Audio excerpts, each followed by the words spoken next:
బయటి దేశాల్లో యూత్ అంతా ఏం కొలువు చేసుకోవాలి, కెరీర్ని ఎట్లా దిద్దుకోవాలని ఆలోచనలు చేస్తా అంటే మన తన యూత్ ఏమో సినిమా హీరోలను కలిసేందుకు ఇట్లా పాదయాత్రలు చేసుకుంటూ వస్తాండ్రు. హీరోల మీద అభిమానం ఉంటే తప్పులేదు, కానీ గిట్లా చేసే పని ఇడిచిపెట్టి పాదయాత్రలు చేసుకుంటా 100 కిలోమీటర్లు నడిచి వచ్చి హీరోను కలిస్తే ఏమొత్తది చెప్పుర్రి. మా అంటే ఒక ఫోటో ఇస్తారు తప్ప ఇందా నా కోసం ఇంత కష్టపడుతున్నావా అని అలా రెమ్యునరేషన్లకి వెళ్ళి ₹1,00,00,000 కట్టదీసి అయితే చేతిలో పెట్టరు కదా. వచ్చినందుకు దారి ఖర్చులకు కూడా ఇయ్యరు. ఇంటి బయట వాకిట్లా నిలబెట్టి ఒక ఫోటో దిగి ఇక సాలిపోమంటారు.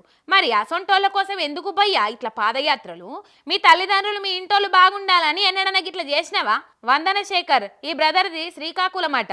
రామ్ చరణ్ ను కలిసేందుకు 8 రోజుల సంది 280 కిలోమీటర్లు పాదయాత్ర చేసుకుంటూ హైదరాబాద్కి వచ్చిండు.